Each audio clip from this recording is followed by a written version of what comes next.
Imagine living a quiet life in a peaceful community, going about your everyday routine, doing nothing out of the ordinary.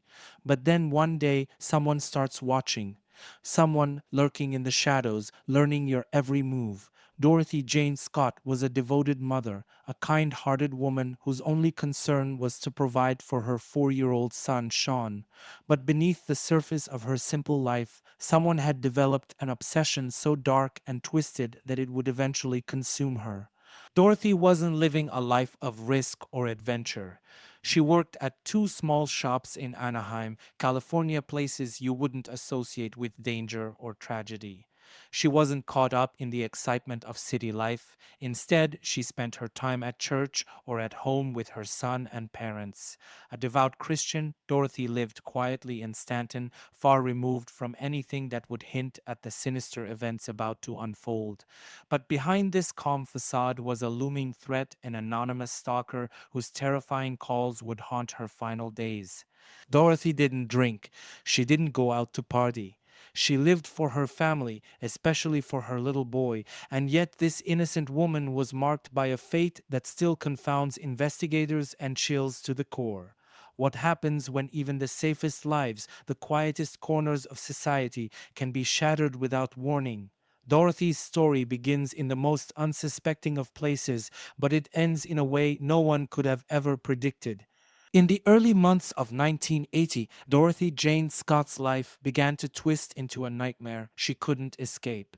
Out of nowhere, the phone calls started calls from a man whose voice seemed eerily familiar to her but remained anonymous. At first, his words were laced with admiration, claiming that he loved her, that he was watching her, waiting for the perfect moment to reveal himself. But soon the tone shifted. His voice, once soft and adoring, became venomous and chilling. He threatened her with unspeakable acts of violence, saying things no one else could know. Dorothy was no stranger to fear. This man wasn't just any caller. He knew intimate details of her life, from what she wore to where she was.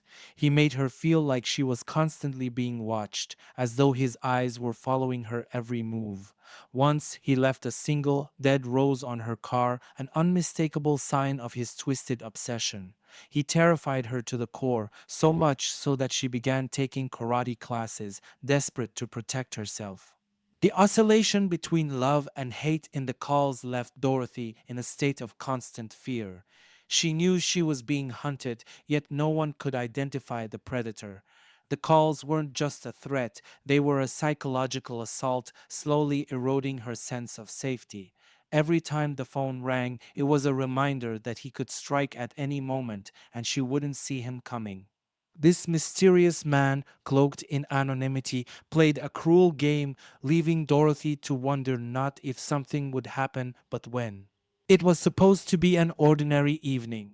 May 28th, 1980 started like any other for Dorothy.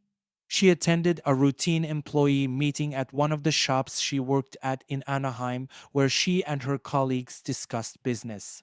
As the meeting wrapped up, Dorothy's friend and co-worker, Conrad Bostron, began complaining about feeling unwell. His arm showed a strange swelling, a bite mark that quickly raised concern among the group. Concerned for Conrad's health, Dorothy, ever the caring and nurturing friend, offered to drive him to the Irvine Medical Center. Another co-worker, Pam Head, joined them, and the three headed to the hospital. It was close to 9 p.m. when they arrived, and Dorothy quickly dropped by her parents' house on the way to check on her son, Sean, who was under their care. During that brief stop, she also changed her scarf from a black one to a red one, a small detail that would later gain an eerie significance in the investigation. At the hospital, Conrad was treated for what turned out to be a bite from a black widow spider, a poisonous but treatable injury. While waiting for Conrad's prescription to be filled, Dorothy and Pam sat together, chatting in the waiting area. Nothing seemed amiss, no looming threats in sight. Around 11 p.m., Conrad was discharged, and Dorothy offered to retrieve her car from the parking lot so they wouldn't have to walk too far. No one could have predicted that this simple, kind gesture would be the last time Pam and Conrad would see their friend as they knew her. What unfolded next would change everything. As the clock struck past 11 p.m., Dorothy left Pam and Conrad in the hospital waiting room to retrieve her car. She had parked it in the nearby lot, a small, familiar task that no one thought twice about. Dorothy's calm demeanor suggested that nothing was out of the ordinary. But as the minutes ticked by and Dorothy didn't return, unease began to set in. Pam and Conrad stood at the entrance, expecting to see her any moment. But when the car appeared, it wasn't what they had anticipated.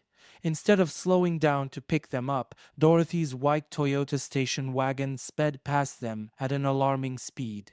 The headlights were so bright that Pam and Conrad couldn't make out who was behind the wheel, but they instinctively waved their arms, trying to signal Dorothy. They assumed she had an emergency with her son or something urgent had come up. But the car never stopped. It made a sharp turn out of the hospital parking lot and vanished into the night. For a few moments, Pam and Conrad waited, confused but not overly concerned.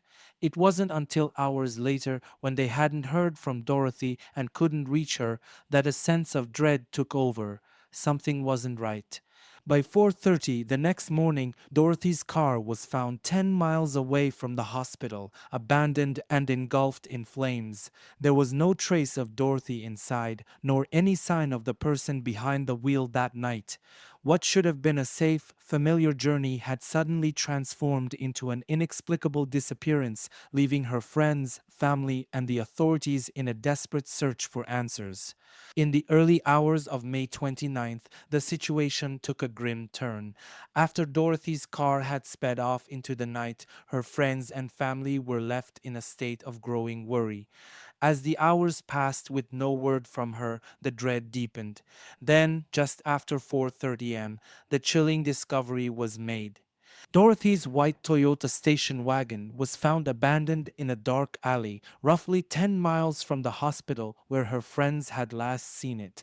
But what was more disturbing than its location was the state in which it was found. The car was engulfed in flames, burning so intensely that it was beyond saving. The fire had been deliberately set, and yet there was no trace of Dorothy. No signs of a struggle, no evidence to suggest where she had gone or what had happened in the hours since she vanished. The scene was haunting. An empty, burning vehicle in the dead of night with no clue as to where Dorothy might be or who had taken her. Investigators arrived to find only ashes and questions. The vehicle itself offered no answers, and without Dorothy or any indication of her whereabouts, the case quickly escalated from a missing person report to something far more sinister.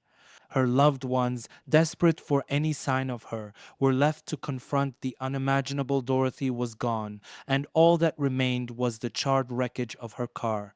The question now was not just where she was, but who had driven that car and why had they burned it.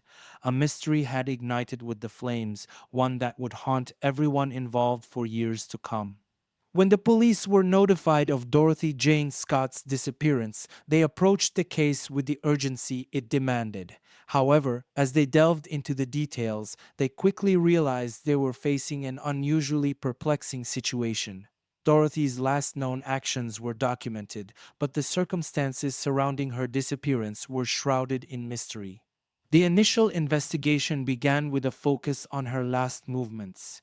Officers interviewed Pam Head and Conrad Bostron, who recounted the evening events: the meeting at work, the drive to the hospital, and the strange sighting of Dorothy's car speeding away. The friends described her demeanor as normal, nothing to suggest she was in any kind of distress. This lack of warning signs made it even harder for investigators to piece together a timeline. The discovery of her burning car added a layer of complexity. Investigators scoured the scene for clues but found little beyond the remains of the vehicle. There were no signs of struggle, no physical evidence that could point to a suspect. The absence of any blood or personal items left in the car only deepened the mystery. The police considered the possibility of abduction, but without evidence or witnesses, they struggled to build a solid case. Moreover, the lack of forensic leads was a significant obstacle. The charred remains of the car offered no usable evidence. This rendered the investigation frustratingly stagnant. Adding to the confusion were the chilling phone calls Dorothy had received in the months leading up to her disappearance. They hinted at a potential stalker, but without any definitive links between the caller and her case, the police faced an uphill battle. How could a woman seemingly live a peaceful life yet become the target of such a heinous crime? The baffling nature of the case left investigators and Dorothy's family in a state of uncertainty, each day passing without any progress. As they turned to the public for assistance, the haunting question lingered: where was Dorothy Jane Scott? The deeper the investigation went, the more unsettling it became, as every lead seemed to fizzle out without resolution. Just a week after Dorothy Jane Scott vanished, her family was thrust into a chilling reality. Instead of comfort, they began receiving a series of disturbing phone calls that would haunt them for years. The calls came from an unidentified man whose voice was as familiar as it was unsettling. With each call, the torment escalated, leaving her parents, Jacob and Vera, in a state of constant fear and uncertainty. The frequency of these calls was unnerving. They arrived almost every Wednesday afternoon, each time taunting and teasing the family with cryptic messages. The caller would either claim to have Dorothy or threaten her life, often hanging up before they could gather any information. Each call left them with more questions than answers, adding layers of terror to an already harrowing situation. One particularly harrowing call occurred when Vera answered the phone. The voice on the other end simply said, "I've got her," before abruptly hanging up. This message, brief yet chilling, sent waves of fear through the Scott household. Who was this man? What did he want? And most importantly, where was Dorothy? As months turned into years, the calls continued, becoming a grotesque routine in the Scott family's lives. Despite the police installing a voice recorder in their home to trace the calls, the perpetrator never lingered long enough to be tracked. The family remained at the mercy of this anonymous tormentor whose voice became a sinister soundtrack to their grief. In April of 1984, after years of silence, Jacob finally answered one of the calls. The man hung up immediately, leading the family to speculate that he was terrified of being recognized. The chilling nature of these calls became a psychological torment for the Scotts, compounding their anguish over Dorothy's disappearance. The tormentor, in essence, had turned their lives into a living nightmare, holding their hopes and fears in the palm of his hand, while the search for Dorothy continued with no resolution in sight.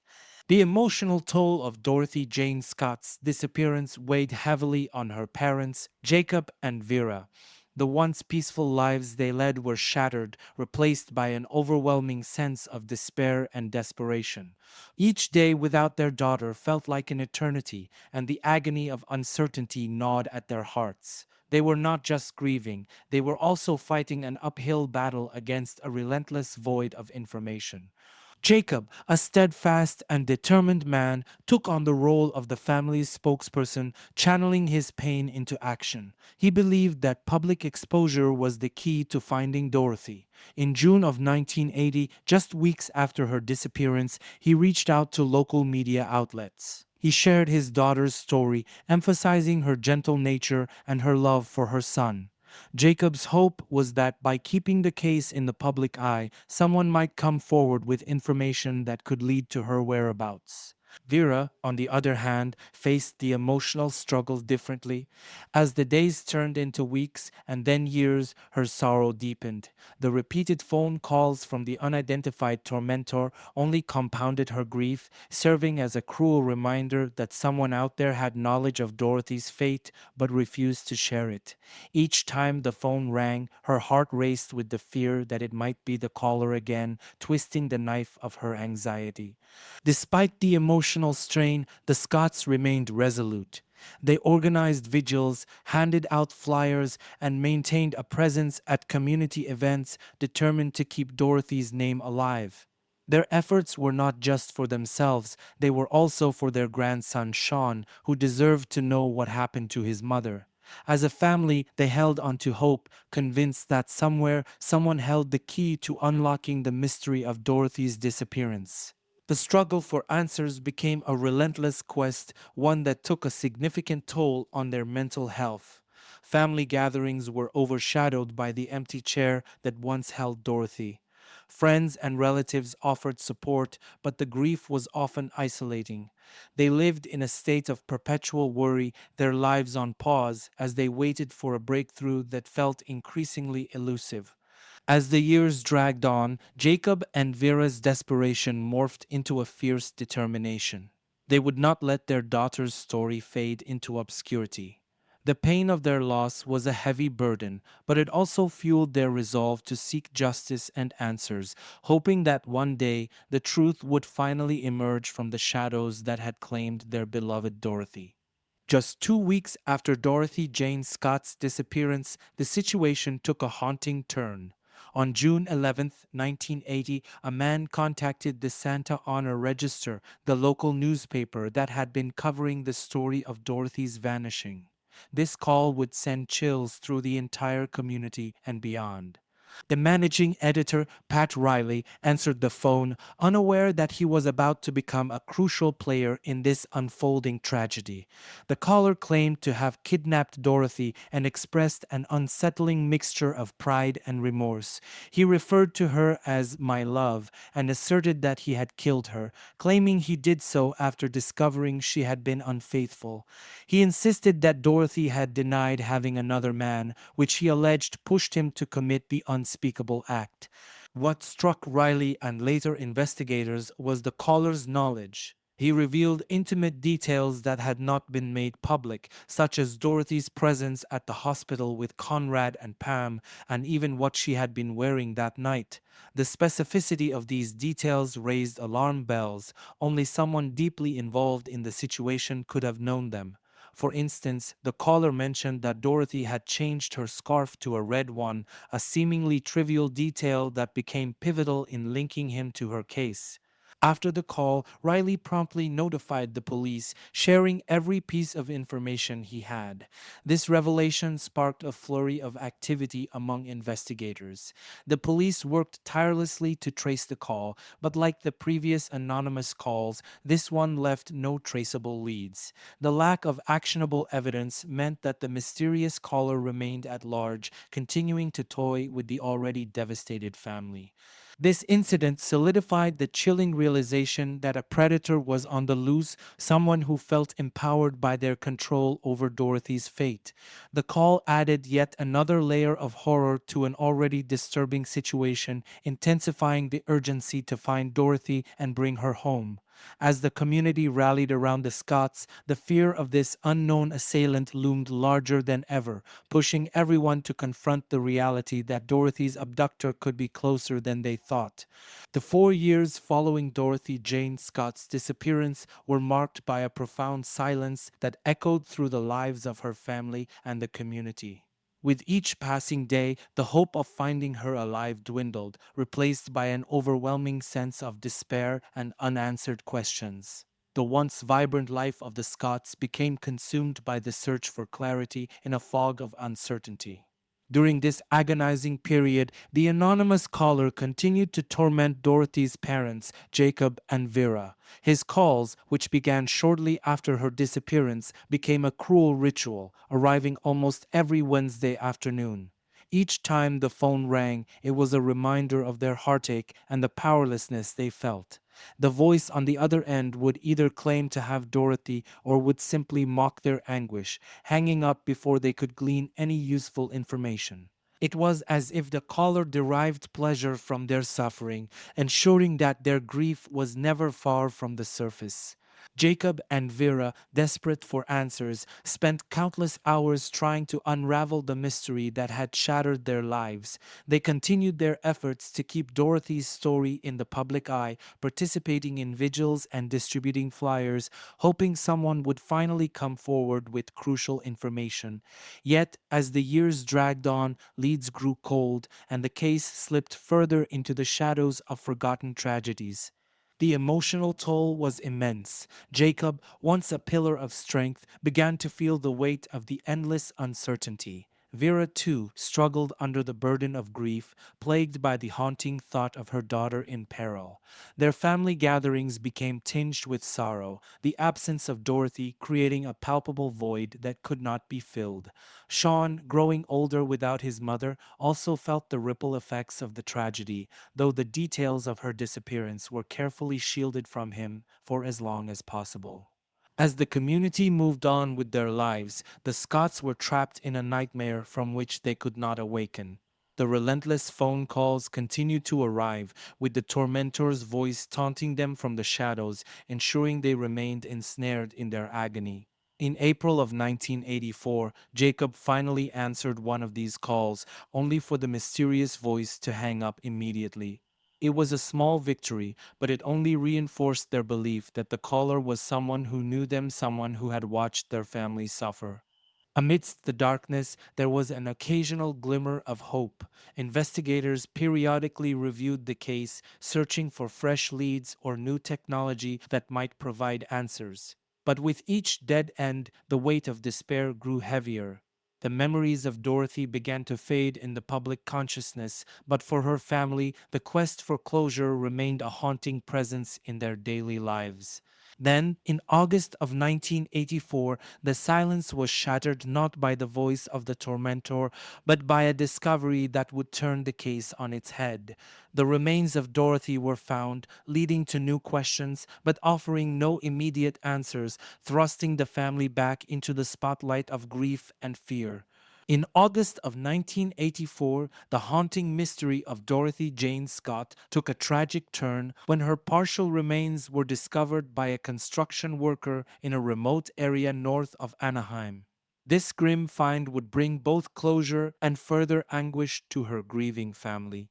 The remains were unearthed about 30 feet from Santa Ana Canyon Road, in a location that had been ravaged by a brush fire just 2 years earlier. The intense heat from the fire had charred the bones, leaving them in a condition that made determining the exact cause of death nearly impossible. When investigators arrived at the scene, the reality of their findings hit hard. A mother who had vanished without a trace was now reduced to a grim statistic in a cold case that had haunted many. Among the charred remains were personal items that helped confirm the identity of the deceased. A turquoise ring and a distinctive watch were discovered alongside the bones, and through dental records, it was conclusively determined that the remains belonged to Dorothy Scott. The watch, significant in its own right, had stopped at 12:30 am on May 29th, the same night she vanished. This detail added a haunting layer to the narrative, what had happened in those critical moments before her life was extinguished. Despite the identification, the circumstances surrounding her death remained shrouded in mystery. An autopsy was performed, but the medical examiners were unable to determine a clear cause of death due to the state of the remains. The absence of trauma or defensive wounds meant that there were no obvious signs of foul play. This left investigators grappling with uncertainty, as the lack of concrete evidence made it challenging to piece together the events leading up to her disappearance. The discovery was bittersweet for the Scott family. On one hand, they finally had confirmation of Dorothy's fate, something they had longed for amid the endless uncertainty. On the other, it meant that their worst fears were realized. Dorothy was gone forever. The ongoing harassment from the unidentified caller had taken a backseat to this new reality, but the pain of knowing that someone had taken their beloved daughter's life remained. In the wake of this discovery, the Scotts were thrust back into the public eye, the media once again focusing on the mystery that had captivated the community. But while the world demanded answers, the Scott family found themselves in an even darker chapter of grief, burdened with the knowledge that the person responsible for Dorothy's death still roamed free, lurking in the shadows of their memories. When investigators arrived at the scene where Dorothy Jane Scott's car was found burning, they were hopeful that any remaining evidence could lead them to her whereabouts or, at the very least, provide clues about what had transpired that fateful night. However, the reality they faced was unsettling and confusing. Among the charred remains of her white Toyota station wagon, police discovered a few items that piqued their interest, specifically a pack of Marlboro cigarettes and a tissue box. The presence of these items was particularly concerning because Dorothy was known not to smoke. This raised immediate questions. Whose cigarettes were these? Were they left by someone else who had been in the car, or did they suggest that another individual had been involved in her disappearance? The tissue box added another layer of intrigue. It was unclear how it had ended up in the vicinity of the vehicle, and without Dorothy's fingerprints or any indication of her use, it served only to deepen the mystery surrounding her case. Investigators speculated that these items might have belonged to her abductor, but without any conclusive evidence, the leads remained frustratingly elusive. Police combed through every detail, trying to make connections that could illuminate the events of that night. The existence of these items suggested that there may have been more to the story than a simple disappearance. Could someone have been waiting for Dorothy in the parking lot? Had she encountered someone who had been following her? These questions haunted investigators as they tried to piece together a timeline of her last moments. Despite their best efforts, the clues provided by the cigarettes and tissue box ultimately led to dead ends. Without any concrete evidence linking them to a suspect or revealing the identity of anyone involved, they became yet another unsettling piece of the puzzle, evidence that hinted at foul play but failed to deliver the clarity needed to unravel the mystery of Dorothy's disappearance. As the investigation into Dorothy Jane Scott's disappearance unfolded, one of the most troubling aspects was the psychological profile of the potential perpetrator.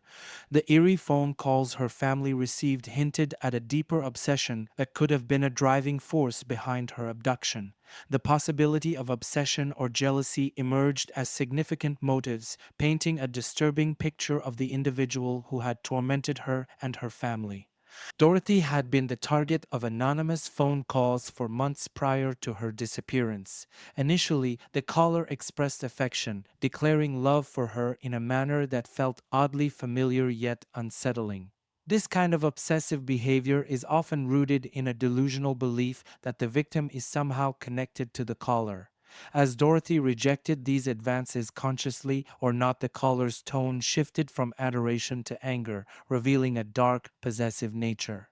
The caller's threats became increasingly sinister, which suggested a volatile emotional state. Jealousy often drives individuals to commit heinous acts when they feel scorned or rejected. The man's claims that he killed Dorothy because she had been unfaithful to him, despite there being no evidence of any relationship, indicated a potential psychosis fueled by jealousy. This dangerous mix of infatuation and rage could lead to catastrophic consequences, particularly for someone like Dorothy, who seemed to pose no threat to anyone but was instead living a quiet, unassuming life. Another possibility is that the caller may have felt entitled to Dorothy, viewing her rejection as a personal affront. This sense of ownership over her life could have driven him to take extreme measures when he believed she had turned away from him. In the minds of individuals with such obsessive tendencies, love can quickly morph into possession, making them feel justified in their actions, no matter how horrific. Investigators explored various leads, attempting to identify any individuals from Dorothy's past who might fit the profile of a jilted admirer or someone who had developed an unhealthy fixation on her. However, without concrete evidence linking any suspects to the case, the motivations remained speculative. The tormentor's behavior pointed to a deeply rooted psychological issue that turned love into an obsession and ultimately manifested in violence. As the search for answers continued, the chilling thought lingered. Whoever was behind the phone calls not only had a knowledge of Dorothy's life, but also harbored a dangerous fixation that led to her tragic fate. As investigators sifted through the details of Dorothy Jane Scott's disappearance, several theories emerged about the identity of her potential killer. One of the most unsettling possibilities was that the perpetrator was someone close to her, perhaps a co-worker, an acquaintance, or even someone who had been observing her closely enough to understand her routines and movements. The nature of the anonymous phone calls Dorothy received in the months leading up to her disappearance hinted at a level of familiarity that was concerning. The caller displayed knowledge of her personal life, including specific details that had not been made public. For instance, he knew about her trip to the hospital and even commented on the scarf she had changed before leaving. This kind of intimate awareness suggested that the caller could have been someone who had been watching her for an extended period. Given that Dorothy worked at two shops in Anaheim, the pool of potential suspects included her colleagues and customers. Investigators began exploring the backgrounds of her co-workers, looking for anyone who might have developed an unhealthy fixation on her. It's not uncommon for individuals in retail and service positions to encounter admirers, but in Dorothy's case, this admiration could have crossed into obsession.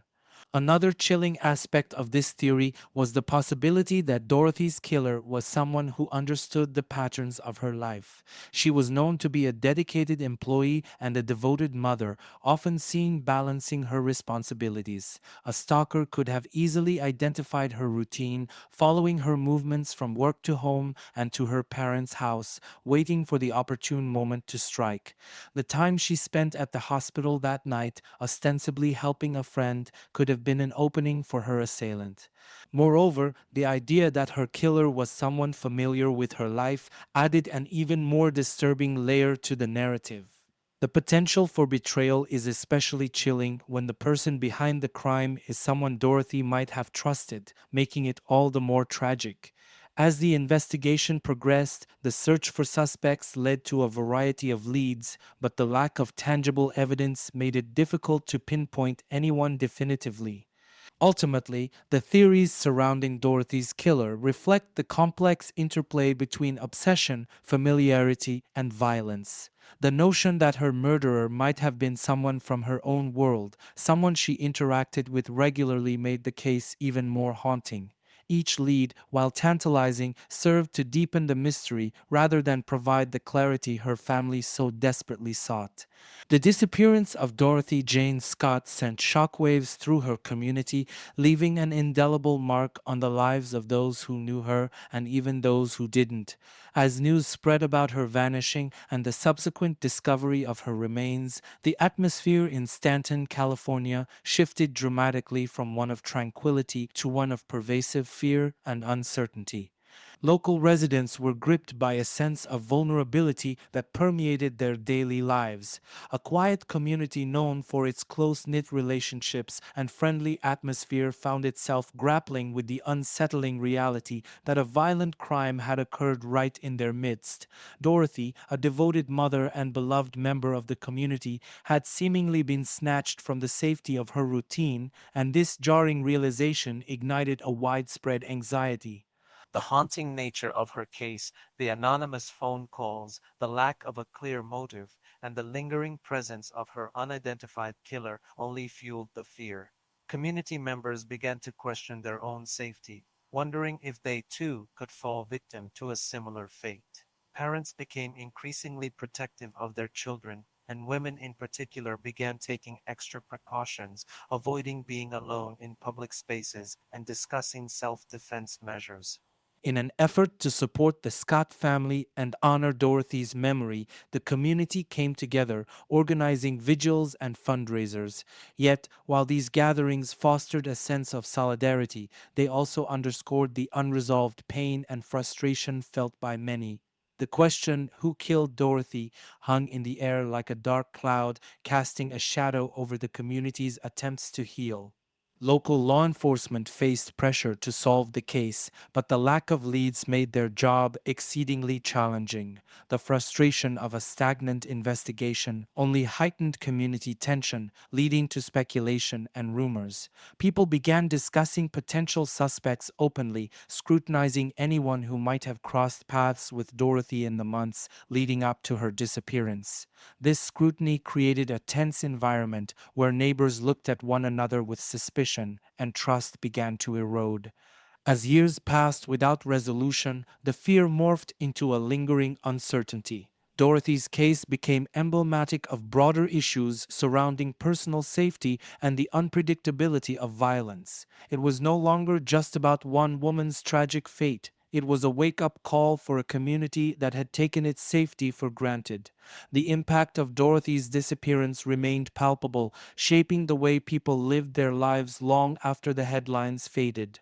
In essence, Dorothy Jane Scott's disappearance was not just a tragedy for her family, it was a catalyst for change within her community, prompting conversations about safety, vigilance, and the haunting reality that evil can lurk in the most unexpected places. The strange behavior of the anonymous caller who tormented the Scott family raised numerous questions, particularly regarding his pattern of communication. The fact that he predominantly spoke when Vera answered the phone suggested an unsettling dynamic between the caller and Dorothy's mother. It seemed that Vera's voice triggered a response in him, leading to the chilling speculation that he may have chosen her specifically to heighten the emotional distress of the family. Each time Vera picked up the phone, she was met with taunts and threats, phrases like, "I've got her," or "I killed her," hanging in the air like a dark specter over the household. This interaction indicated not only a level of familiarity, but also a twisted sense of control the caller exerted over the grieving family. By targeting Vera, he could inflict psychological pain directly, knowing that each call would plunge her deeper into despair. It was a cruel reminder that, even in their home, they were not safe from the torment of the unknown. Another puzzling aspect of the calls was their sudden cessation when Jacob answered the phone in April of 1984. The moment Jacob picked up, the caller hung up immediately, leaving him with nothing but silence. This behavior sparked speculation among investigators and the family. Why did the caller choose to retreat at the sound of Jacob's voice? Did he fear that Jacob might recognize him? Was he someone from Jacob's past or a familiar figure in their lives?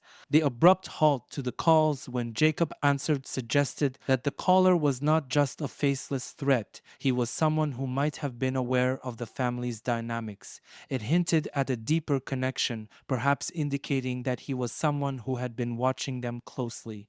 The idea that this individual might have been lurking in their lives, perhaps even mingling within their community, created a chilling atmosphere for the Scots. As the investigation progressed, the mystery of the calls added another layer to the already complex case. The psychological profile of the caller became a focal point, and his choice to speak only to Vera raised crucial questions about his motivations. It was as if he thrived on the anguish he caused, using their grief as a means to exert power and control. The chilling nature of his interactions left the Scott family and the community grappling with the unsettling reality that the person responsible for Dorothy's tragic fate was not only unknown but also seemingly omnipresent in their lives. As investigators delved deeper into the mysterious circumstances surrounding Dorothy Jane Scott's disappearance and eventual murder, they began to explore possible connections to other unsolved cases in the area. One of the most striking parallels emerged with the disappearance of Patricia Jean Schneider, a young woman who vanished under similarly troubling circumstances just 2 years later. Patricia was last seen on July 31st, 1982, after finishing her shift at a local establishment in Riverside County, California. In the early morning hours, she called a friend to say her car had broken down. After that call, she disappeared without a trace. A few hours later, her vehicle was discovered in flames, much like Dorothy's car had been. The burning of their cars in both cases raised alarming questions about potential connections, suggesting a troubling pattern that could indicate a serial offender. Both cases involved the disappearance of young women who seemed to live relatively safe lives only to be targeted in shocking and brutal ways. Investigators noted the striking similarities. Both women were abducted in close proximity to their workplaces and both experienced their vehicles being deliberately set on fire, a hallmark that hinted at a calculated act of foul play rather than random theft. Additionally, the calls received by Dorothy's family drew attention to the idea that she could have been stalked by someone who had been monitoring her movements. If Patricia's case was also linked to a stalker or someone with a similar psychological profile, it would paint a disturbing picture of a predator operating in the shadows of the community, preying on vulnerable women.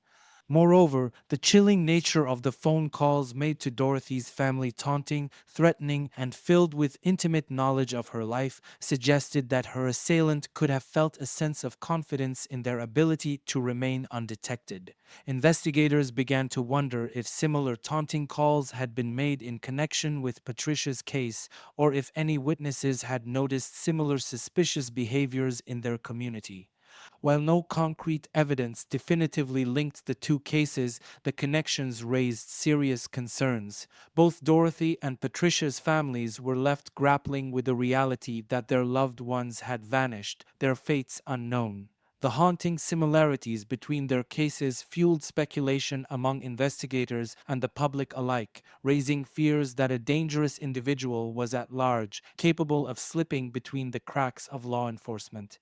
Ultimately, the search for justice in Dorothy's case expanded beyond her disappearance, intertwining with the mysteries surrounding Patricia Schneider, highlighting a broader issue of violence against women and the urgent need for answers that remained painfully elusive.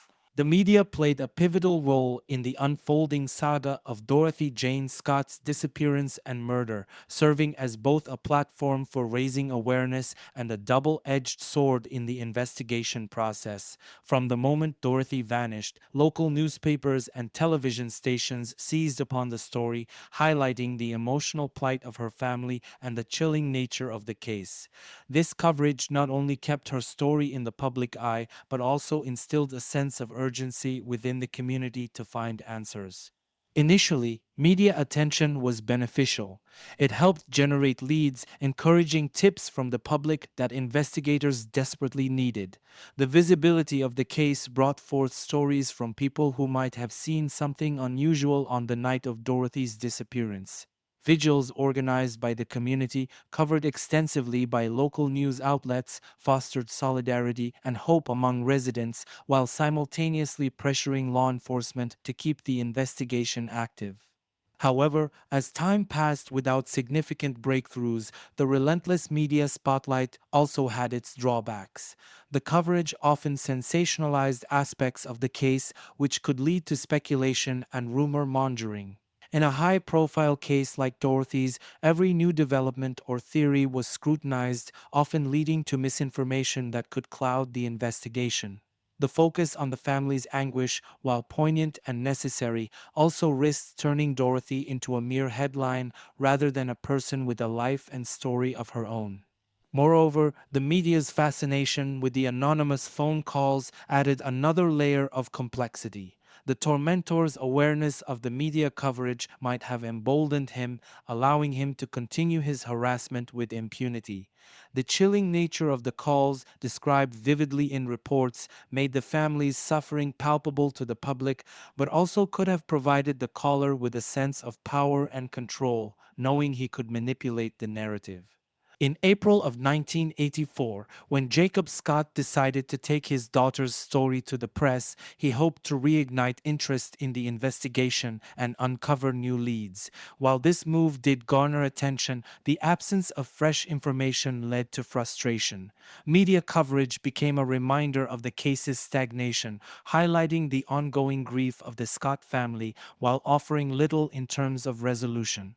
In conclusion, the media's involvement in Dorothy Jane Scott's case was a complex interplay of support and hindrance. While it kept the story alive and prompted community engagement, it also brought challenges that complicated the investigation. The very attention that was meant to foster justice sometimes led to sensationalism and distraction, leaving both the family and investigators yearning for clarity and closure in a case that remained shrouded in mystery. In the wake of Dorothy Jane Scott's disappearance, the Scott family sought answers from every possible avenue, including the hiring of private investigators. As the initial investigation by local law enforcement seemed to stall, the family turned to these professionals in hopes of uncovering new leads that might elude the police. Private investigators brought a fresh perspective to the case, employing techniques that differed from traditional police methods. They conducted their own interviews, revisiting witnesses who had spoken to the police, and scrutinized the evidence with a meticulous eye.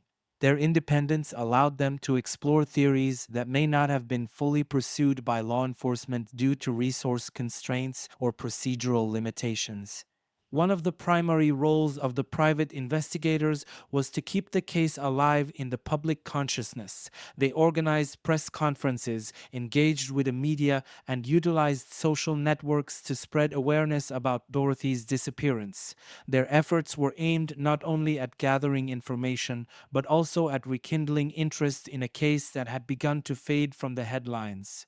Despite these proactive measures, the involvement of private investigators did not yield the breakthrough the Scott family hoped for. Many leads they followed turned out to be dead ends, and while their insights provided valuable information about the context of the case, they struggled to connect the dots to Dorothy's abductor.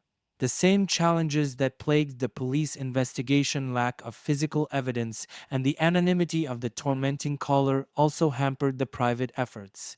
Additionally, the involvement of private investigators sometimes complicated matters. The case had already attracted significant media attention, and the activities of independent investigators risked creating confusion or duplicating efforts. In some instances, their work could inadvertently mislead the investigation or lead to false accusations, further complicating an already tangled narrative. However, the commitment of the private investigators did offer some comfort to the Scott family. Their willingness to pursue leads and their belief in the possibility of finding answers provided a sense of hope in a seemingly hopeless situation. The family appreciated that there were individuals dedicated to uncovering the truth, even when the path forward was fraught with challenges. In the end, while private investigators contributed valuable insights and kept the search for justice alive, they faced the same insurmountable barriers as law enforcement. The haunting question of who killed Dorothy Jane Scott remained unanswered, leaving both the family and the investigators searching for clarity in a complex and tragic case. The case of Dorothy Jane Scott remains one of the most perplexing cold cases in American history, characterized by numerous roadblocks that have hindered the pursuit of justice. Several critical factors have contributed to the case remaining unsolved, leaving the Scott family and the community in a perpetual state of uncertainty. One of the primary obstacles was the lack of forensic evidence. When Dorothy's remains were discovered in August of 1984, they had been subjected to the harsh conditions of a brush fire, which severely compromised the ability to conduct a thorough autopsy. The charred state of her bones meant that investigators could not determine a cause of death or identify any specific injuries that could point to foul play. This absence of physical evidence left a significant gap in the investigation, making it difficult to establish how and when she had died. The enigmatic phone calls that plagued Dorothy's family added another layer of complexity to the case. Despite the police installing a voice recorder to trace these calls, the mysterious caller never stayed on the line long enough for authorities to trace the call. The anonymity of the calls meant that investigators could not identify a suspect, and the psychological torment inflicted upon the Scott family continued unabated. Each call was a reminder of their loss, yet it offered no tangible leads to solve the mystery of Dorothy's fate. Additionally, there were indications of potential failures in the initial investigation. While local law enforcement acted quickly in the aftermath of Dorothy's disappearance, the lack of collaboration and information sharing among different agencies may have hampered progress. In the chaotic days and weeks following her vanishing, critical details could have slipped through the cracks. Investigators may not have fully explored connections to other unsolved cases in the area, such as the disappearance of Patricia Schneider, despite the apparent similarities. Over time, the case grew cold as leads dwindled and public interest waned. Without new evidence or witnesses coming forward, the investigation stagnated and the details became increasingly buried in the past. The longer a case remains unsolved, the more challenging it becomes to keep it in the public eye, and Dorothy's case is no exception. Ultimately, the combination of these roadblocks, lack of forensic evidence, untraceable phone calls, and potential failures in the initial investigation has left the case of Dorothy Jane Scott hauntingly unresolved.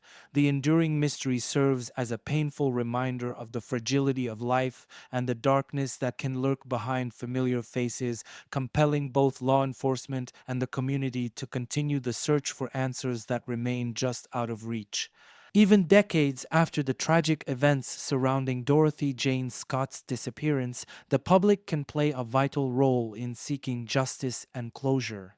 Community engagement remains essential in cold cases like Dorothy's, where every piece of information can potentially lead to breakthroughs.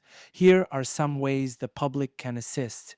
Share tips. Anyone with information, no matter how small it may seem, should come forward. This includes anything from observations on the night of Dorothy's disappearance to insights about potential suspects. Tips can be submitted anonymously to law enforcement or through dedicated hotlines. Reconsider evidence. The community can revisit evidence or witness accounts that may have been overlooked in the past. New perspectives or memories can sometimes bring forgotten details to light. Individuals who were in the area at the time of Dorothy's disappearance should reflect on their experiences, as even seemingly insignificant details might provide new leads. Utilize modern technology. Advances in forensic science, particularly in DNA testing, offer hope in cold cases. If any physical evidence from the original investigation still exists, law enforcement could pursue modern testing methods to analyze it further. Additionally, if there are unidentified samples related to the case, they could be compared to databases to find potential matches. Raise awareness. Keeping Dorothy's story alive through social media, community events, and local organizations can maintain public interest in the case. Increased awareness can inspire others to come forward with information or re engage law enforcement in pursuing the case actively. As the case of Dorothy Jane Scott continues to linger in the shadows of unsolved mysteries, several crucial questions remain unanswered. Who was the caller? The identity of the anonymous tormentor who harassed Dorothy's family is still unknown. This individual held vital information about Dorothy's fate, yet their anonymity has protected them from justice. Why was Dorothy targeted? The reasons behind Dorothy's abduction and murder remain elusive. Was she a random victim, or did she have a connection to her assailant? Understanding the motive could shed light on the circumstances surrounding her disappearance. Was it someone she knew? The chilling possibility that the caller could have been someone familiar to Dorothy complicates the narrative further. Did she unknowingly cross paths with her killer? The potential for betrayal by someone within her community adds a layer of tragedy to her story. In the wake of Dorothy's tragic death, her family faced an unimaginable void that would shape their lives for years to come. The grief of losing a daughter, sister, and mother was compounded by the psychological trauma inflicted by the ongoing harassment from the anonymous caller. Jacob and Vera Scott, determined to keep Dorothy's memory alive, immersed themselves in the search for answers, often participating in community events and engaging with the media. Their efforts were not just to honor Dorothy, but also to seek justice and closure. However, the emotional toll was immense. Jacob struggled with feelings of helplessness as the investigation stagnated, while Vera grappled with the heartbreak of losing her child. The torment from the caller continued to haunt them, ensuring that their grief was never far from the surface. Each call was a painful reminder of their loss, making it difficult to heal. As the years passed, the Scots learned to cope with their pain, yet the absence of resolution left an ache that never fully healed. In their journey through grief, the family sought solace in each other and their memories of Dorothy. They held on to her legacy, sharing stories of her kindness, her love for her son, and her spirited personality. Despite the darkness that surrounded her disappearance, they aimed to celebrate the light she brought into their lives. Ultimately, Dorothy's murder remains a painful chapter in her family's story, a story marked by love, loss, and the relentless quest for justice that continues to resonate in the community to this day. As of now, the case of Dorothy Jane Scott remains officially unsolved, continuing to frustrate investigators and haunt her family. Despite the passage of decades, there have been occasional efforts to reignite interest in the case, but substantial breakthroughs have been elusive. Investigators periodically review the evidence, hoping that advancements in forensic technology might yield new insights or leads. In recent years, some law enforcement agencies have begun utilizing updated DNA analysis techniques, which have led to the resolution of other cold cases. However, as of the latest updates, there has been no new evidence or credible leads that have emerged in Dorothy's case. Her family continues to advocate for justice, hoping that one day the truth will surface, bringing closure to a tragedy that has lingered for far too long. The case of Dorothy Jane Scott captivates true crime enthusiasts not only because of its tragic narrative, but also due to the myriad questions that remain unanswered. The chilling details surrounding her disappearance, the anonymous phone calls, the eerie circumstances of her abduction, and the lingering threat of an unknown killer paint a vivid picture of fear and vulnerability. This case resonates with many because it embodies the universal struggle for safety and the haunting reality that anyone can become a victim regardless of their background or lifestyle. The persistence of Dorothy's story serves as a reminder of the fragility of life and the darkness that can lurk behind familiar faces. Moreover, the continued public interest in Dorothy's case underscores the importance of community engagement in seeking justice for victims of violent crime. As long as her story is told and remembered, there remains hope that someone somewhere might hold the key to unlocking the mystery of what happened to Dorothy Jane Scott. True crime followers will continue to delve into her case, driven by the desire for answers and the hope that one day justice will finally prevail. Thank you for joining us on this deep dive into the tragic and haunting case of Dorothy Jane Scott. If you found this story compelling and want to stay updated on new developments, make sure to like, subscribe, and hit the notification bell. Your engagement helps keep her story alive and may encourage others to come forward with information. If you have any tips or insights related to this case, or if you simply want to share your thoughts, drop a comment below. Together, we can continue to seek justice for Dorothy and all victims of unsolved crimes. Until next time, stay vigilant and remember, every story matters.